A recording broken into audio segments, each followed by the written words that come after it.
Directors जो गुरुद्वारा नानक मता साहिब के हैं, आज एक प्रेस वार्ता आयोजित की है, क्या विषय?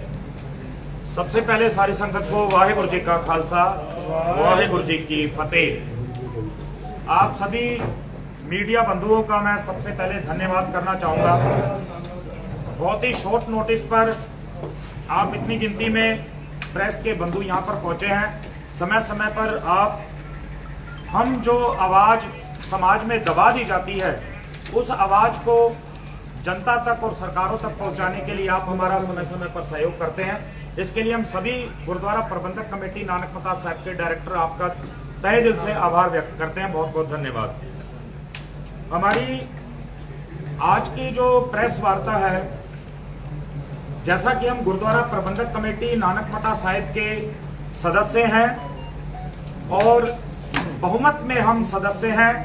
आज कुछ सदस्य काफी दूर होने के कारण या कुछ बहुत ज्यादा मजबूरी होने के कारण हमारे बीच में नहीं बैठे हैं, लेकिन हम 16 सदस्यों के बहुमत हमारे पास है, तो हम उनके बिहाफ पर आज की प्रेस वार्ता को वो संबोधन करने जा रहे हैं। हमारी जो पिछली आप लोगों से वार्ता हुई थी, उसके अंदर गुरुद्वारा प्रबंधक कमेटी नानक मता साहिब में जो तरसेम सिंह की हत्या के बाद जिस तरह से घटनाक्रम पूरे हुए, तो प्रबंधक कमेटी के हमारे जो अध्यक्ष थे सरदार हरबंस सिंह चुग, और हमारी नजर में वो आज भी अध्यक्ष हैं। उन्होंने जब अपना इस्तीफा दिया, उसके बाद इस्तीफा उन्होंने अपना वापस ले लिया संगत के कहने पर, डायरेक्टरों के कहने पर। उसके बाद बड़े नाजायज तरीके से 5 मई 2024 को नियमों के विरुद्ध जाकर उस वापस के लिए हुए त्याग पत्र को 5 मई की बैठक में स्वीकार किया गया। हम उस दिन से आपके साथ इस पूरे घटनाक्रम को साझा करना चाहते हैं। उस दिन 5 मई को, जैसा कि आप सबने लाइव में भी देखा था, हमने लाइव होकर पूरे घटनाक्रम को दिखाया था कि किस तरह से उत्तराखंड की हाई कोर्ट के आदेश के बावजूद कि हमारी उस बैठक को पुलिस प्रोटेक्शन देकर संपन्न करवाया जाए। पुलिस की मौजूदगी होने के बावजूद, उत्तराखंड हाई कोर्ट के आदेश होने के बावजूद, पुलिस के सामने हमारे एक सदस्य कुलदीप सिंह पन्नू को पीटा गया। गुरुद्वारे परिसर के अंदर उनके कपड़े फाड़े गए। गुरुद्वारा परिसर के अंदर नारेबाजी की गई और बहुत ही नाजायज तरीके से वापस लिए हुए त्याग पत्र को स्वीकार कर लिया गया। तो ये यहाँ की पुलिस की कार्य दक्षता के ऊपर, उत्तराखंड पुलिस, उधम सिंह नगर पुलिस की कार्य दक्षता के ऊपर सवाल खड़े करती हैं ये सारी चीजें, कि हाई कोर्ट के आदेशों के बाद वहां पर सैकड़ों की गिनती में ऑफिस के आसपास भीड़ को इकट्ठे होने दिया गया और ये सारे काम वहां पर किए गए। लगभग 15 पॉइंट में हम आज का जो प्रेस नोट आपके सामने हम रख रहे हैं। नंबर 2, जब नाजायज तरीके से अध्यक्ष के इस्तीफे को स्वीकार कर लिया गया, उसके बाद 6 मई 2024 और 7 मई 2024 को गुरुद्वारा प्रबंधक कमेटी के 16 सदस्य हैं। उत्तराखंड सरकार के जो ऑफिस है उप निबंधक चिट्स फंड्स और सोसाइटी का, हम 6 मई 2024 को और 7 मई 2024 को 16 सदस्य अपना प्रत्यावेदन लेकर उप निबंधक जी के पास जाते हैं और उनसे कहते हैं कि हमारी इस सुनवाई किए बगैर आप प्रबंधक कमेटी का कोई भी अप्रूवल नहीं दीजिएगा। 9 मई 2024 को हमारा जो विपक्षी पक्ष है, नाजायज तरीके से अध्यक्ष बनाकर 9 मई को वो लोग उप निबंधक के पास जाते हैं और उप निबंधक जी बिना हमारे कोई सुनवाई किए 9 मई को सरकार के दबाव में आकर, टॉप लेवल के दबाव में आकर, उसी दिन 9 मई को अध्यक्ष जोगिंदर सिंह को अप्रूवल दे दिया जाता है। तो हम ये पूछना चाहते हैं कि ये ऐसा कौन सा इंसाफ है कि एक अधिकारी 16 सदस्यों के प्रत्यावेदन आने के बावजूद उनको सुने बगैर केवल अल्पमत में, अति अल्पमत में किए गए फैसलों को अप्रूवल दे देता है। तो हम ये दूसरा सवाल उठाना चाहते हैं। इसके बाद जब वो नाजायज तरीके से प्रबंधक कमेटी को बना लिया जाता है, तो 9 मई को अप्रूवल मिलने के बाद 11 मई को ये नाजायज तरीके से बनाई गई कमेटी क्या करती है, हमारे अध्यक्ष सरदार हरबंस सिंह जी की अध्यक्षता को संविधान को तोड़ते हुए उनकी सदस्यता को उनको निलंबित कर दिया जाता है, जबकि संविधान में कहीं भी ऐसा प्रावधान नहीं है। पिछली प्रबंधक कमेटी में सरदार प्रीतम सिंह संधू को कई बार निलंबन किया गया। हाई कोर्ट गए प्रीतम सिंह संधू, वहां से हाई कोर्ट ने आदेश किया रजिस्ट्रार को कि आप इसके बारे में जांच करके इस विषय को आप हल कीजिए, और हमारे पास डॉक्यूमेंट मौजूद हैं। पिछली प्रबंधक कमेटी में उप निबंधक ने उस प्रीतम सिंह संधू के निलंबन को गलत पाया कि किसी भी सदस्य को निलंबन करने का कोई प्रावधान नहीं है। वही इतिहास को आज फिर से हमारे अध्यक्ष हरबंस सिंह चुग के साथ दोहराया जा रहा है, और उनका निलंबन कर दिया गया। हरबंस सिंह चुग ने अपना प्रत्यावेदन दिए उप निबंधक को, उन प्रत्यावेदनों पर भी लंबे समय तक, कई महीने तक सुनवाई नहीं की गई। उसको लेकर अब हरबंस सिंह चुग और कुछ सदस्य हमारे फिर से हाई कोर्ट के पास गए हैं गुहार लगाने के लिए। नंबर 4, एक ऐसा गुरुद्वारे का प्रबंधक रणजीत सिंह, जिसको वित्तीय अनियमितताएं, लापरवाही और बदतमीजी के चलते प्रबंधक कमेटी के बहुमत के द्वारा 16-17 सदस्यों के बहुमत के द्वारा उनको नौकरी से हटा दिया गया था। इस प्रबंधक कमेटी ने 9 मई को बहाल होते ही अगले दिन उसी रणजीत सिंह को दोबारा प्रबंधक, गुरुद्वारा प्रबंधक कमेटी के अंदर रख लिया गया है। तो जो प्रबंधक डीएम के द्वारा करवाए गए ऑडिट के अंदर भारी वित्तीय अनियमितताओं के कारण, हमारे जिलाधिकारी जी के द्वारा कराए गए ऑडिट में जो प्रबंधक भारी अनियमितताओं, वित्तीय अनियमितताओं में जो लिप्त पाया गया था, उसको नौकरी से निकालने के बाद आज इन प्रबंधक कमेटी के लोगों की क्या ऐसी मजबूरी है कि आप फिर से उसी प्रबंधक को दोबारा आप गुरुद्वारा प्रबंधक कमेटी के मैनेजर के रूप में स्थापित कर रहे हैं? आपकी ऐसी क्या मजबूरी है? इससे आपकी नीयत का पता चलता है कि आप किस तरह के लोगों की टीम को गुरुद्वारे के अंदर चाहते हैं। नंबर 5, आपकी जानकारी में हम बता दें कि 5 मई 2024 के बाद हम 16 सदस्यों को, जब भी गुरुद्वारे की गोलक की गिनती की जाती है, हम 16 सदस्यों की उस गुरुद्वारे की गोलक की गिनती की सूचना नहीं दी जाती है। और उसके बाद जितनी बार, कई बार जो गुरुद्वारे की गोलक की गिनती की गई, उसके अंदर कितना दसवंध सेवा के रूप में गुरु घर के अंदर संगत ने दिया, उस चीज को हम सदस्यों तक भी वो जानकारी नहीं पहुंचाई जा रही। तो इनकी आप मंशा समझ सकते हैं इस बारे में कि उस गोलक के साथ क्या किया जा रहा होगा, संगत के द्वारा जो गोलक गुरुद्वारा साहब को सेवा के रूप में दी जाती है।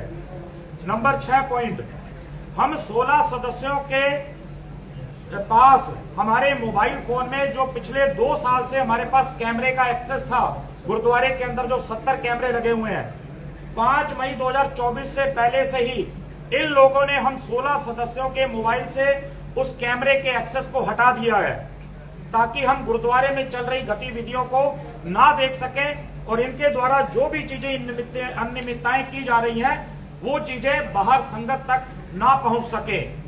तो हमारा ये ऑब्जेक्शन है कि अगर आपके मन में कोई चोर नहीं है, तो आपने हम 16 सदस्यों के मोबाइल फोन से उस कैमरे के एक्सेस को क्यों हटाया? जब उनसे बात की गई तो ऑफिस के जो कर्मचारी हैं वो हमें कहते हैं कि जाओ पहले प्रबंधक कमेटी के जनरल सेक्रेटरी से परमिशन लेकर आओ, हमें लिखित दिलवाओ, तब हम आपके कैमरों को एक्सेस देंगे। ये हालात आज गुरुद्वारे के अंदर बनाया जा रहा है, नानकमता साहिब के अंदर।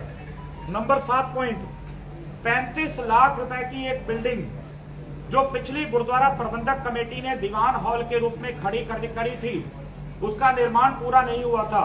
उस 35 लाख की बिल्डिंग को बिना किसी प्रस्ताव के, केवल कुछ 2-4 मेंबरों की सहमति से उस 35 लाख की द्वारा की बनाई हुई बिल्डिंग को आज ध्वस्त कर दिया गया, बिल्कुल जमीन पर ला दिया गया है। तो हम संगत से ये कहना चाहते हैं कि गुरुद्वारे के में किए जा रहे इस नुकसान की जिम्मेदारी तय होनी चाहिए, संगत को इस बारे में देखना चाहिए। और एक पॉइंट इसके साथ आपको और बता दूं, हमारे एक बहुत ही अच्छे गुरु घर को समर्पित एक बाजपुर के डायरेक्टर प्रभ शरण सिंह, जिन्होंने पूरी मेहनत और ईमानदारी और लगन के साथ पूरे दिल से गुरुद्वारा साहिब में एक लाइब्रेरी बनाई थी।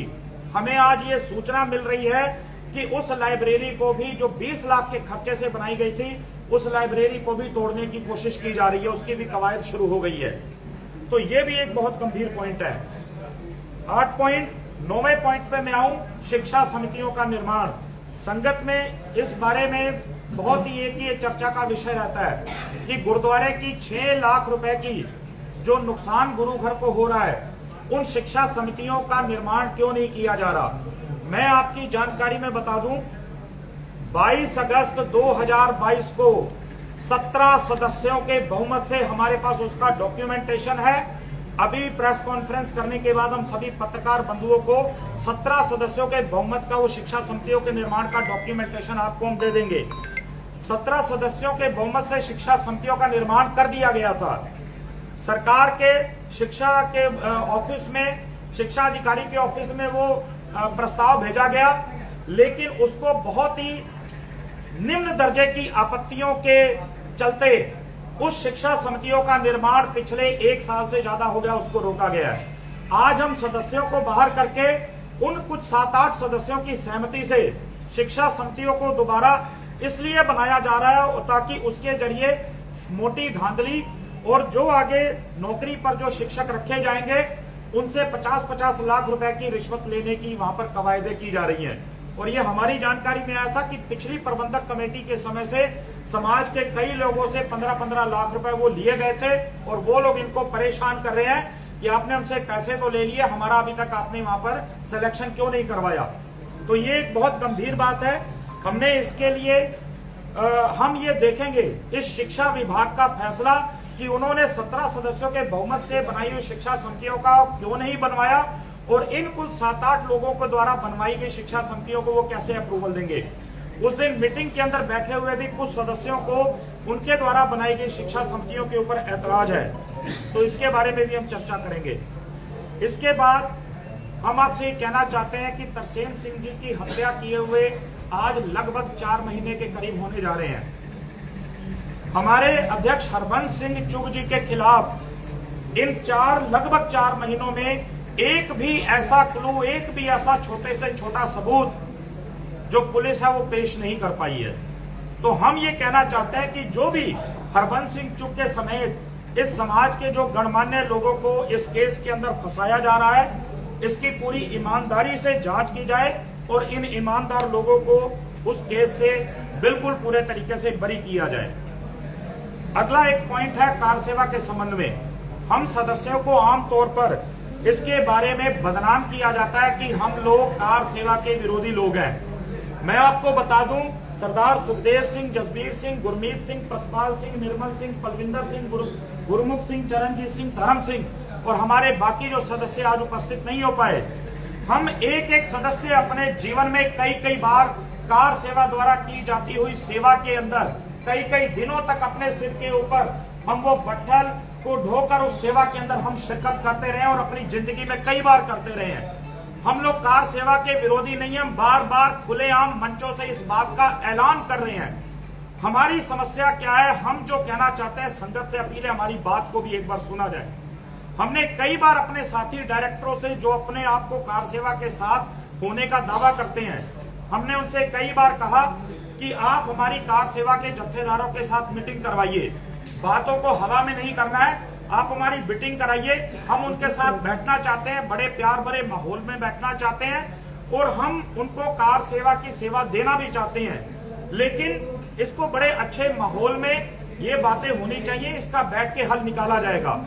उन लोगों के द्वारा आज तक हमसे उन कार सेवा के जत्थेदारों को मिलवाया नहीं गया और हमें हमारी छवि को कार सेवा विरोधी बनाकर बदनाम किया गया और कार सेवा के मुखिया लोगों से हमें कभी मिलने नहीं दिया गया। तो हम आज केवल हम अपना एक ऐतराज ये दर्ज करवाना चाहते हैं कि 16 सदस्यों की सहमति, जो कि लाखों संगत के द्वारा ये सदस्य भी चुने गए हैं, इस कार सेवा को करवाने में उन 16 सदस्यों को बिल्कुल एक तरफ करके इग्नोर कर दिया गया। हम 16 सदस्य भी उन लाखों संगत के द्वारा चुनकर आए हैं, हमें इग्नोर ना किया जाए। और एक दो पॉइंट हमने 3 दिन पहले एक प्रेस कॉन्फ्रेंस की थी। हमारे बीच में सरदार धर्म सिंह जी बैठे हैं और सरदार धर्म सिंह जी को 16 सदस्यों के बहुमत ने मजहबी सिख के तौर पर, जो हमारा संविधान बोलता है, नामित किया गया था। एफिडेविट से नामित किया गया था। उसके बाद अध्यक्ष हरबंस सिंह चुग के द्वारा उसका ऑर्डर भी जारी कर दिया गया। लेकिन आज मजहबी सिख समाज में भी लड़ाई और दो फाड़ करने के लिए उन्होंने एक अन्य व्यक्ति को आज मजहबी सिख नामित कर लिया है। हम इस पे अपनी घोर आपत्ति दर्ज कराते हैं कि आपने हमारे आम जो सिख समाज है पूरा का पूरा, उसमें तो आपने दो फाड़ कई फाड़ कर ही दिए। अब खास करके आपने मजहबी सिख भाइयों के अंदर भी आपने दो फाड़ करने का काम आप प्रयत्न कर रहे हैं। इसको आप अपने किए हुए फैसले को आपको वापस लेना चाहिए। और 2-3 चीजें और बहुत गंभीर, मैं अपने आखिरी पॉइंट पर आ गया हूं। हमारे जैसे हरबंस सिंह चुग की सदस्यता को निलंबित किया गया, उसी के तहत निर्मल सिंह हंसपाल जी, इनकी सदस्यता को भी पहले जनरल सेक्रेटरी अमरजीत सिंह के द्वारा इनकी सदस्यता को भी खाने का प्रयास किया गया। इसके अलावा हमारे एक सदस्य के ऊपर ब्लेम लगाए गए कि आप हमारे पक्ष में आ जाओ, नहीं तो हम आपकी भी सदस्यता को निलंबित कर देंगे। हम उनका नाम नहीं लेना चाहते। और इसके अलावा हमारी जानकारी में आया, हमारे जो वाइस प्रेसिडेंट हैं बीबी कमलेश कौर जी, सरदारनी कमलेश कौर जी, हमारी प्रबंधक कमेटी की केवल एक 27 में से महिला सदस्य हैं वो, और प्रबंधक कमेटी की उपाध्यक्ष हैं। हमारी जानकारी में आया है कि उनकी सदस्यता को खारिज करने के लिए कुछ सदस्यों के द्वारा सिग्नेचर मुहिम चलाई जा रही है और उनकी सदस्यता को भी जो है वो खारिज किया जाएगा। और आखिरी में हम 3 लोगों से हाथ जोड़कर अपील करना चाहते हैं। सबसे पहले हम अपील करना चाहते हैं, हम 16 सदस्य हैं, हमारे उत्तराखंड के मुख्यमंत्री श्री पुष्कर सिंह धामी जी से, समाज में और खास करके हम 16 लोगों में इस संदेश को बड़ी गंभीरता के साथ दिया गया है। ये हमें संदेश दिया गया है हमारे भाइयों के द्वारा कि आप हमारा क्या कर लोगे। पुष्कर सिंह धामी जी हमारे साथ खड़े हैं। अगर वो हमारे साथ ना होते तो ऐसे थोड़ी हम 11 लोग अपना रजिस्ट्रार से अपना वो अप्रूवल ले लेते। आप 16 लोगों के होते हुए हम ऐसे ही थोड़ी ना आपकी शिक्षा समितियों को आज तक रुकवा कर बैठे हैं। हम ऐसे ही थोड़ी ना अब ये नई शिक्षा समितियां बना लेंगे। हम ऐसे ही थोड़ी ना आपके लोगों को केसों में फंसा रहे हैं। हम ऐसे ही थोड़ी ना आपके 4 लोगों को झूठे मजहबी SC ST जो की झूठी धाराएं लगाकर हमने ऐसे ही थोड़ी ना आपके ऊपर जो केस करवा दिया है। तो ऐसे बहुत सारे उदाहरण हैं। तो हम पूछना चाहते हैं हमारे माननीय मुख्यमंत्री जी से, और हमारे पास ये सूचनाएं आ रही है, हमने लोकल भाजपा के नेताओं से हमने रिक्वेस्ट करी कि हमारी मुख्यमंत्री पुष्कर सिंह धामी जी से एक मुलाकात करवा दीजिए। बहुत कोशिश की और आप हमसे संपर्क कीजिए, हम आपको उन नेताओं के नाम बताएंगे। हमें समय नहीं दिया गया। हमने कई चैनलों से कोशिश की कि मुख्यमंत्री पुष्कर सिंह धामी एक बार हमारी अपील भी सुने, लेकिन हमें ऐसा लगता है कि कहीं ना कहीं एक पक्ष की बात सुनकर और दूसरे पक्ष को एकदम इग्नोर किया जा रहा है। तो अगर ऐसा हो रहा है तो किसी भी सूबे के मुख्यमंत्री के लिए ये अच्छी बात नहीं है। हम इस पे अपनी आपत्ति दर्ज कराते हैं और हम चाहते हैं कि उत्तराखंड के मुख्यमंत्री अगर सुन सकते हैं तो हमारी बात सुने। प्रितपाल जी 2 सवाल आ रहे हैं। बस आपकी मैं 2 पॉइंट और आखिरी में विनती करके मैं आपसे सवाल लेता हूं। इसके अलावा हम विनती करना चाहते हैं, अपील करना चाहते हैं हमारे देश के प्रधानमंत्री और हमारे देश के गृह मंत्री श्री नरेंद्र मोदी और श्री अमित शाह जी से कि आप उत्तराखंड में गुरुद्वारा प्रबंधक कमेटी नानकमता साहब, ये नानकमता साहब एक ऐतिहासिक गुरुद्वारा है और यहाँ पर ये गुरु नानक साहब और गुरु हरगोबिंद साहब की चरण छूह प्राप्त जगह है। यहाँ पर हमें ये संदेश दिया जा रहा है कि उत्तराखंड के मुख्यमंत्री के इंटरफेयर के द्वारा यहाँ पर कई सारी अनियमितताओं को करवाया जा रहा है। तो हम आपसे भी विनती करना चाहते हैं कि आप इस मसले में इंटरफेयर करें और अपने जो तंत्र है आपका उसको साथ हमारी आप हमसे मुलाकात करवाएं। हम अपनी बात आप तक पहुंचाना चाहते हैं, किसी तरह से हमारी बात आप तक पहुंचे और आप हमारी बात को सुने। और तीसरी अपील, अगर ऐसा नहीं होता है तो हम विनती करना चाहते हैं अपने विपक्षी भाइयों से, हम नाम बोलकर कांग्रेस से कांग्रेस से राहुल गांधी जी से समाजवादी पार्टी के अखिलेश यादव जी से और आम आदमी पार्टी के हम अरविंद केजरीवाल जी से और इनके सभी सांसदों से ये विनती करना चाहते हैं और इनके कार्यकर्ताओं से विनती करना चाहते हैं, अगर हमारी बात आप तक पहुंच रही है तो हमारी बात आप अपनी पार्टी के मुखिया लोगों तक पहुंचाएं।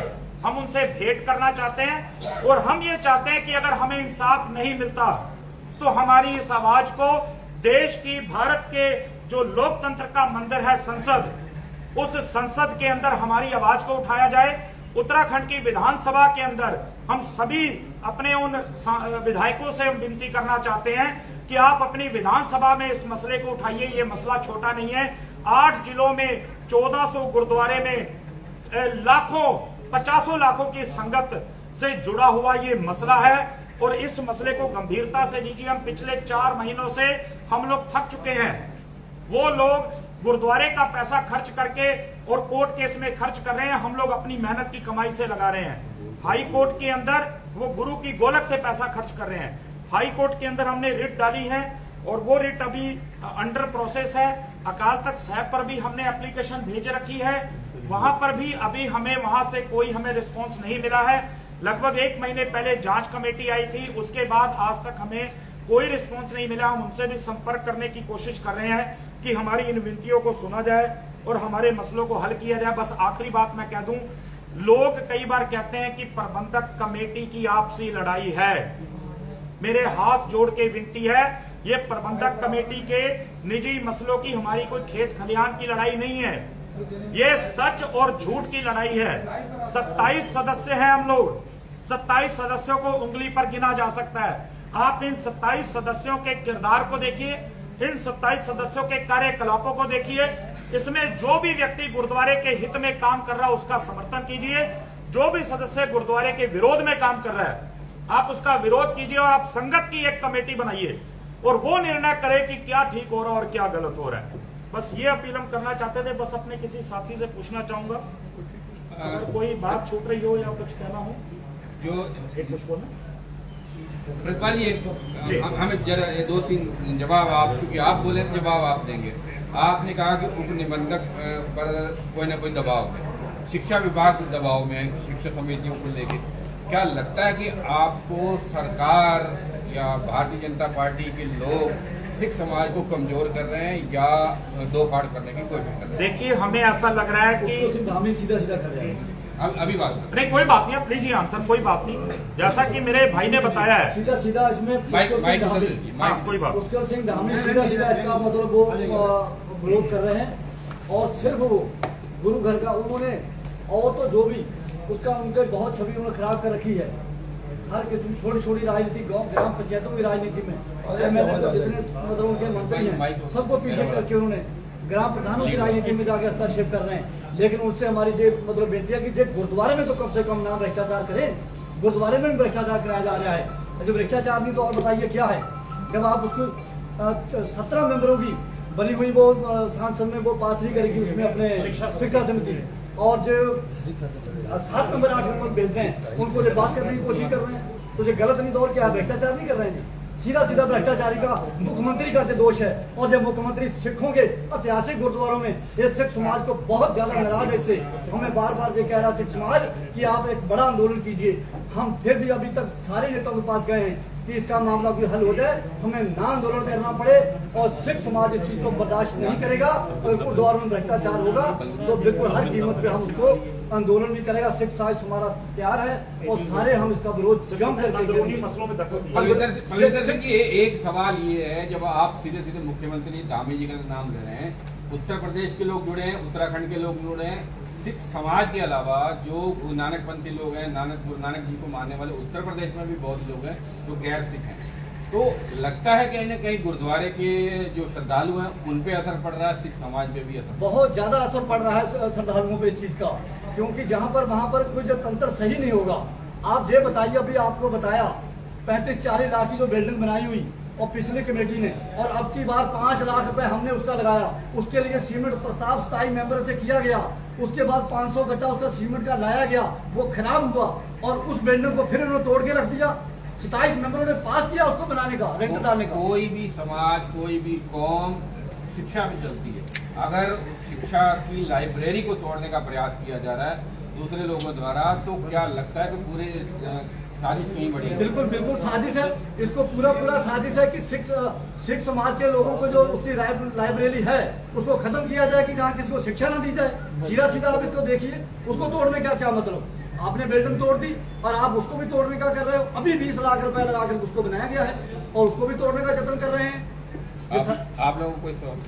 एक सवाल अभी ऑनलाइन आया है जब लाइव पे कि अगर आप लोग कार सेवा के विरुद्ध नहीं है, के खिलाफ नहीं है, तो फिर क्यों आपके द्वारा जब बाबा तरसेम सिंह जी की हत्या हुई तो आप लोगों की कमेटी के द्वारा, कई लोगों के द्वारा उनके खिलाफ एक मुहिम चलाई गई सोशल मीडिया पे? मैं बताता हूँ, इसका जवाब मैं देता हूँ।